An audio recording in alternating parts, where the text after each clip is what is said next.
Assalamualaikum warahmatullahi wabarakatuh. Waalaikumsalam warahmatullahi Warahmatullahi wabarakatuh. wabarakatuh. Perkenalkan kami dari kelompok 10 dengan membawakan tema akhlak terhadap lingkungan alam. Pertama-tama saya memperkenalkan diri, yaitu Linda Fitriani dengan NIM 2300016033 dan beserta teman-teman kelompok saya. Boleh kalian memperkenalkan diri sendiri? Nah, untuk yang kedua saya Andika dengan NIM 2414005. Saya Arjuna dengan NIM 24000160006. Saya Baudin Kustantowi dengan NIM 240016008.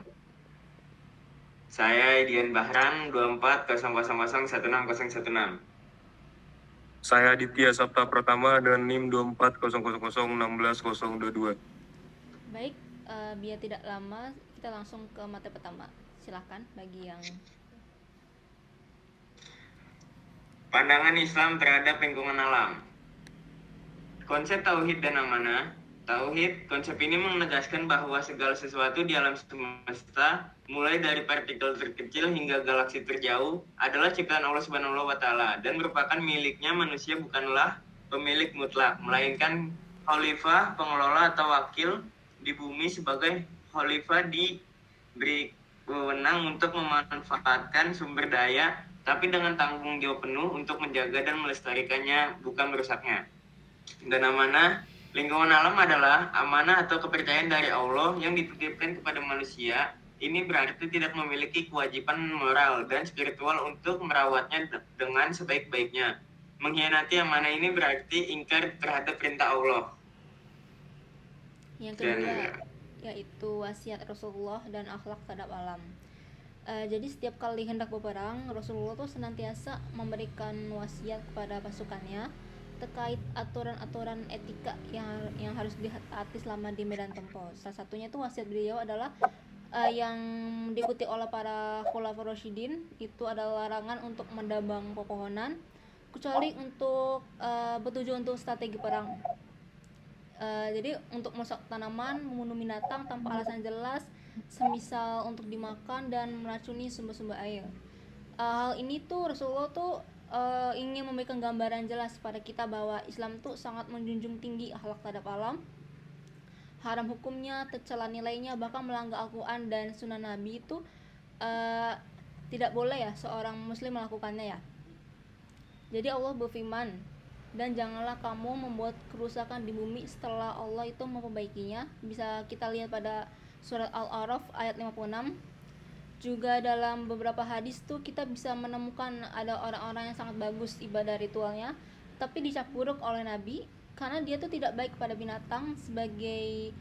Binatang kan sebagai salah satu penting bagian dari alam. Untuk yang lain juga tambahannya ada hadis dari Ibnu Umar yang menyebutkan seorang wanita dapat masuk neraka karena dia tuh mengikat seekor kucing.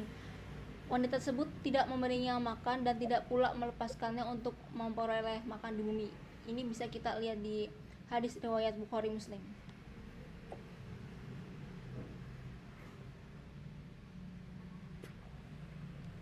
Ya. Boleh dilanjut. Oke. Nah, untuk di sini saya akan menjelaskan apa saja sih jenis kerusakan di bumi yang disebabkan oleh kita semua, yaitu seorang manusia. Yang pertama yaitu pencemaran lingkungan. Pencemaran lingkungan ini adalah salah satu dampak nyata dari aktivitas manusia yang tidak bertanggung jawab terhadap alam dalam Islam. Merusak lingkungan termasuk bentuk perbuatan yang dilarang karena bertentangan dengan prinsip dalam menjaga ciptaan Allah. Nah, di sini ada pencemaran udara yang pertama. Di pencemaran udara ini terjadi akibat emisi dari kendaraan bermotor, asap pabrik, pembakaran sampah, dan juga penggunaan bahan bakar fosil. Dari pencemaran ini, dampak yang disebabkan adalah gangguan pernapasan pada manusia dan hewan, serta berkontribusi terhadap pemanasan global dan juga perubahan iklim. Dan yang kedua ada pencemaran air. Akibat limbah industri rumah tangga dan pertanian sering dibuang ke sungai ataupun laut tanpa pengolahan yang benar, dampak itu membuat ekosistem teracuni, membunuh biota laut, mencemari air minum, dan juga membahayakan kesehatan manusia. Dan di sini ada juga yang terakhir, pencemaran tanah. Nah, pencemaran tanah disebabkan oleh sampah plastik, logam berat, limbah kimia, serta penggunaan pestisida dan pupuk kimia yang berlebihan. Dampak ini mengurangi kesuburan tanah, merusak mikroorganisme tanah, serta membahayakan rantai makanan. Nah, yang kedua yaitu eksploitasi sumber daya alam yang berlebihan.